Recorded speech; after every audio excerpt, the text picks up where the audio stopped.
अस्सलाम वालेकुम। 12,000 मुर्गी का शेड हो और एक रात में उसमें से सिर्फ 1200 मुर्गी बचे। इस तरह का झटका, इस तरह की मोर्टेलिटी सिर्फ एक ही तरह का वायरस पैदा कर सकता है और वो है रानीखेत का virus, Newcastle disease ND, जो इस वक्त मैं खड़ा हूं, इस पूरे एरिया के हर शेड के ऊपर उसका किसी ना किसी तरह से आउटब्रेक हो चुकी है। ब्रॉयलर्स और लेयर्स दोनों तरह के शेड्स के ऊपर एनडी का अटैक हो चुका है। किसी में इनिशियल स्टेजेस के ऊपर है, किसी में कोई अपनी एनडी की बीमारी को भुगत के मोर्टेलिटी करवाने के बाद अब एंटीबायोटिक्स वाली ट्रीटमेंट्स की तरफ जा रहा है, और कोई शुरू कहीं पे किसी शेड पे एनडी की आउटब्रेक शुरू हो चुकी है। था कंट्रोल शेड ब्रॉयलर्स, उसमें भी 1600 ग्राम के ऊपर हमें वो चूजा बेचना पड़ा, हालांकि एंडी किल्ड इंजेक्शन लगा हुआ था।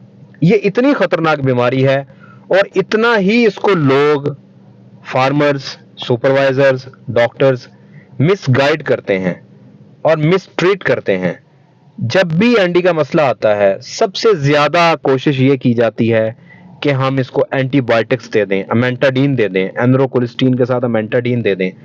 कभी भी बर्ड की सूरत हाल को देखते हुए उसको मैनेज करने की कोशिश नहीं की जाती।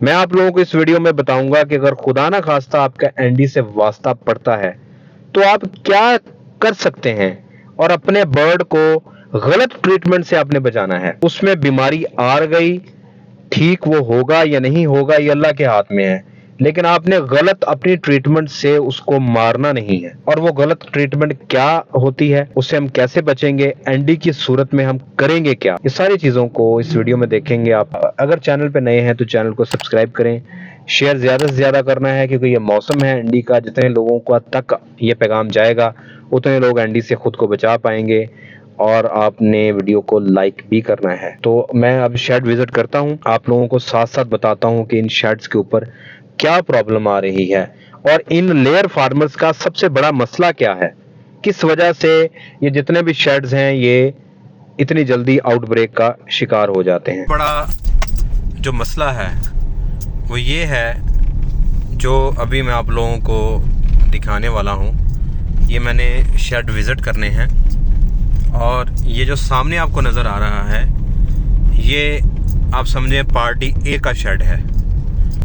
110 दिन बर्ड को हो गए हैं। अच्छा जी, इसके साथ बिल्कुल आप वो सामने जो शेड आपको नज़र आ रहा है, एक तो ये शेड है, ये वाला ए पार्टी का है, वो शेड बी पार्टी का है, और वो जहाँ ट्रक खड़ा हुआ है वो शेड सी पार्टी का है। यानी कि इनमें से कोई एक बंदा भी एनडी के वायरस से एक्सपोज हुआ तो वो इन तीनों शेडों का सर ले जाएगा। ये इस वक्त का लेयर फार्मर्स का सबसे बड़ा मसला है, और इसी वजह से जब भी यहाँ डिजीज़ फैलती है इस पूरे इलाके में हर शेड हिट हो जाता है। तो दोस्तों, शेड के अंदर हम गए हैं। ये ओपन शेड इस वक्त 1 महीना और 10 दिन का परिंदा है, यानी 55 से 60 दिन के परिंदे हैं। जितने भी इस वक्त शेड फंसे हुए हैं जिनमें एनडी का प्रॉब्लम है वो इस एज के ऊपर हैं, यानी कि 1 माह से ऊपर परिंदा है, यानी कि वो 1 माह से ऊपर का परिंदा है। और जो नए आने वाले चूजे हैं, नया इस वक्त लेयर परिंदा प्लेस हो रहा है, उसमें आईबी का प्रॉब्लम आ रहा है, प्लग्स बन रहे हैं, और आहिस्ता आहिस्ता फिर वो प्रॉब्लम बढ़ते बढ़ते मोर्टेलिटी करवा रहा है। यानी कि अगर एक लेयर फार्मर पिछले 2 साल मुर्गी में उतनी मोर्टेलिटी नहीं उसने की जितनी वो इन चंद दिनों के अंदर मोर्टेलिटी फेस कर रहा है, इसलिए परेशानी बनी हुई है। प्रॉब्लम मैंने आपको बता दी कि ये शेड बहुत ज़्यादा क्लोज हैं। एनडी का भी रिस्पिरेटरी साइंस आए हैं, नर्वस साइंस आए हैं, गर्दनें मुड़ना शुरू हो गई हैं। उसके बाद फिर इन परिंदों के ऊपर हमला हो रहा है आईबी का, प्लग्स आना शुरू हो गए हैं, फिर हम उसको ट्रीट करें। अब प्रॉब्लम यहाँ पे क्या है? सबसे बड़ा प्रॉब्लम ये है कि जब भी एनडी का प्रॉब्लम आता है, रानीखेत की बीमारी आती है, हम इसको मिस ट्रीट करते हैं। एनरोकोलिस्टिन अमेंटाडीन को तो आलू समझा जाता है ना, हर सब्ज़ी में डाल देना है, हर बीमारी में उसको उठा के लिख दिया जाता है, जबकि अमेंटाडीन पूरी दुनिया में बैन हो, और पाकिस्तान में पता नहीं डालते भी हैं अंदर के नहीं, कैसे बस मेडिसिन के ऊपर लिखी हुई है। लाइन ऑफ ट्रीटमेंट एनडी के केस में क्या होनी चाहिए? अगर आपके परिंदे में साइंस आना शुरू हो गए हैं, उसकी गर्दन टेढ़ी हो रही है, या पोटे के अंदर आपको निशान आ रहे हैं, तो आप इस बात को समझ लें कि आपके शेड के ऊपर वायरस को आए हुए 2-3 दिन से लेके 1 हफ्ता भी हो सकता है, क्योंकि इसका जो इनक्यूबेशन पीरियड है वो 2-3 दिन से लेके 7-8 दिन तक है। इनक्यूबेशन पीरियड वो टाइम है जिसमें वायरस बॉडी के अंदर आता है, इम्यून सिस्टम के साथ लड़ता रहता है। अगर इम्यून सिस्टम जीत जाए तो फिर आपको साइंस नज़र नहीं आते। अगर आपका इम्यून सिस्टम बर्ड का हार जाए तो साइंस नज़र आना शुरू हो जाते हैं और बर्ड मर जाता है, फिर वो बाकी परिंदों को भी डिस्टर्ब करता है। और ये मैं आप लोगों को बता चुका हूँ कि एंडी का वायरस 5 इस तरफ, 5 इस तरफ, 5 पीछे, 5 इस तरफ, यानी कि 20 से 25 परिंदों को इन्फेक्ट करता है एक परिंदा जब इन्फेक्टेड हो जाता है तो। अच्छा जी, तो आपने उसको एंटीबायोटिक नहीं देनी। अब आपने अपने बर्ड की पोजीशन को देखना है। उसमें रिस्पायरेटरी साइन है तो रिस्पायरेटरी चीज़ें देंगे, उसके अंदर नर्वस साइंस हैं तो आप मल्टीविटामिन्स वगैरह देंगे। इम्यून बूस्टर तो आपने लाजमी देना है। सबसे पहले नंबर पे आपने इम्यून बूस्टर देना है, लाइजोजाइम दें, विटामिन ई सेल, दोनों को देना है आपने। दूसरे नंबर पे नमकियात की कमी होगी, क्योंकि पानी नहीं पिएगा, खाना नहीं खाएगा, डिहाइड्रेशन होगी, तो आपने इलेक्ट्रोलाइट्स का इस्तेमाल करना है। पानी की टैंकी को कवर कर देना है इतनी धूप में, और पानी आपने उसको ठंडा और फ्रेश देना है। गर्म पानी बिल्कुल ऑफर नहीं करना, वो मज़ीद डिहाइड्रेशन का शिकार होगा। रिस्पायरेटरी इश्यूज़ के लिए आपने ब्रोमैक्सिन और मेंथोल का इस्तेमाल करना है। और अगर प्लग्स बनना शुरू हो जाएं तो आपने म्यूकोलेटर साशे यानी N-एसिटाइलसिस्टीन का इस्तेमाल करना है। अगर आपके परिंदे को बहुत तेज़ बुखार फील हो रहा है तो आपने एस्पिरिन और विटामिन सी का इस्तेमाल करना है। यानी कि अब आप कम्बिनेशन बना लें। आपके पास 24 घंटे हैं, उसको 2 हिस्सों में तकसीम कर लें। 12 घंटे के लिए आप उसको दें lysozyme, vitamin E, selenium, liver tonic, vitamin C के साथ एस्पिरिन है वो दे दें। अगले 12 घंटे में उसको मेंथोल, ब्रोमैक्सिन, CPM सिरप दे दें, म्यूकोलेटर साशे दे दें। साथ में आप उसको मज़ीद अगर कोई देना चाह रहे हैं तो दोबारा से इम्यून बूस्टर दे दें। ये आप 3 दिन के लिए कोर्स या तब तक कोर्स देंगे जब तक आपको ये फ़ील हो कि आपका परिंदा अब मोर्टालिटी रोक गया है, अब उसकी अमवात रुक गई हैं या थोड़ी बहुत कम होना शुरू हो गई हैं। आपने तब तक इसको ये चीज़ें देनी है। जैसे ही आपको फ़ील हो कि अब आप अमवात रुक गई हैं और कोई साइंस नज़र नहीं आ रहे, तो फिर आपने उसको एंटीबायोटिक इस्तेमाल करवानी है।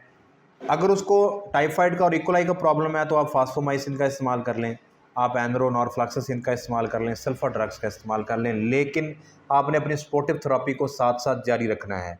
जो आप lysozyme, liver tonic, electrolytes, vitamin C डाल रहे थे, उसके साथ ही आप एंटीबायोटिक्स को इस्तेमाल करेंगे। अक्सर कंपनियों के पास हर्बल एंटीवायरल मौजूद हैं और अच्छा काम कर। अगर आपको लग रहा हो कि एंडी के साथ प्लग्स भी आ रहे हैं तो म्यूकोलेटर साशे का आपने N-एसिटाइलसिस्टीन का आपने लाजमी इस्तेमाल करना है। फिर भी आपने एंड्रोकोलिस्टीन मेंटाडीन से परहेज़ करना है, उसको सपोर्टिव थेरेपी देनी है। गंबोरों के केस में भी यही प्रॉब्लम आपने इसी तरह से लेके चलना है। और फ्लशिंग करने, गंबोरों में हम ज़्यादा से ज़्यादा फ्लशिंग करने की कोशिश कर रहे होते हैं, क्योंकि बर्ड को बुखार हो रहा होता है और वो इन्फेक्शन को हम बाहर निकालने की कोशिश करते हैं। एंडी में भी आप फ्लशिंग दे सकते हैं, लेकिन आपने कोशिश करनी है कि उतनी सीवियर फ्लशिंग नहीं देनी जैसे गंबोरों में हम देते हैं, दूध चीनी की, सिट्रॉल का, सिरका की। इस वक्त तमाम शेड्स के ऊपर आईबी का प्रॉब्लम भी है, एंडी का भी है। कोई आईबी का प्रॉब्लम से लड़ रहा है तो बाद में एंडी की तरफ चला जाता है। किसी जगह पे एंडी पहले आ रही है, बाद में आईबी का प्रॉब्लम है। यह H9 भी हो सकती है, क्योंकि अभी हमने कोई लैब नहीं करवाई। उसके बाद उसमें कॉक्सी का इशू आ रहा है, उसके बाद नर्वस साइंस आ रहे हैं, रिस्पायरेटरी इश्यूज़ आ रहे हैं, या उसमें कॉक्सी आ रही है, तो आपने लाइन ऑफ ट्रीटमेंट को सपोर्टिव थेरेपी से, जब बर्ड कंफर्टेबल हो जाए, मोर्टालिटी डाउन होनी शुरू हो जाए, तब आपने एंटीबायोटिक की तरफ लेके जाना है। कॉक्सी की ट्रीटमेंट करें, आप उसके एंटीबायोटिक्स दे के बाकी चीज़ों की ट्रीटमेंट करें। इन तमाम बीमारियों, गंबोरो, एंडी, आईबी के ऊपर, इन्फ्लुएंजा के ऊपर मेरी अलग-अलग वीडियोस पड़ी हुई हैं, लाइन ऑफ ट्रीटमेंट पड़ा हुआ है। इस वीडियो में आप लोगों को ये बताना मकसूद था, गलत ट्रीटमेंट इज़ वेरी डेंजरस।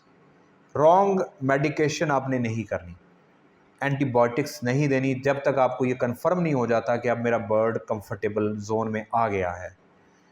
और ऐसा करने से मोर्टालिटी ज़्यादा हो जाती। और आपने लापरवाही भी नहीं करनी कि अच्छा उस शेड पे आई हुई है तो मैं तो बचा हुआ नहीं। आप समझ लें कि आपके बर्ड में आ चुकी है प्रॉब्लम। उसका इनक्यूबेशन पीरियड 15 दिन तक जाता है, 15 दिन बाद भी साइन आ सकते हैं, लेकिन आपने यही समझना आ गया। और आपने अपने शेड्स की सराउंडिंग में डिसइंफेक्टेंट्स, फार्मलिन का आपने स्प्रे करना है, दिन में 3 से 4 दफ़ा स्प्रे करना है। अगर बर्ड हीट स्ट्रेस में आ रहा है तो उससे इम्यूनिटी लो होगी, तो उसके ऊपर पानी का छट्टा लगाएं, जैसे आप वीडियो में देख सकते हैं। ओपन शेड्स हैं, पानी का छट्टा लगाएं। अगर कंट्रोल शेड्स हैं तो आप ज़्यादा से ज़्यादा इलेक्ट्रोलाइट्स, विटामिन सी का इस्तेमाल करके उसको हीट स्ट्रेस से निकाल सकते हैं। आप लोगों का कोई सवाल हुआ मुझे कमेंट सेक्शन में पूछ सकते हैं। उम्मीद है कि इस वीडियो से आपको एंडी, आईबी, गंबोरों को डील कैसे करना है इसमें समझ मिली होगी, और प्रॉब्लम बेसिक किधर है इसमें भी समझ मिली होगी, तो आप इस वीडियो को लाइक कीजिएगा। अगर आप लोगों ने अभी तक चैनल को सब्सक्राइब नहीं किया तो चैनल को सब्सक्राइब करें, घंटी के बटन को लाजमी प्रेस कीजिएगा। अगर आप लोग मुझसे रब्ता करना चाहते हैं, नीचे व्हाट्सएप का नंबर दिया जा रहा है, इस पर रब्ता कर सकते हैं। और अगर आप लोग पेड कंसल्टेशन लेना चाह रहे हैं तो भी इस नंबर पर रब्ता करेंगे। फेसबुक वाला पेज फॉलो करें, रील्स और वीडियोज़ के ऊपर आप स्टार्स भेज सकते हैं। अपनी दुआ में याद रखिएगा। अगली वीडियो तक के लिए अल्लाह।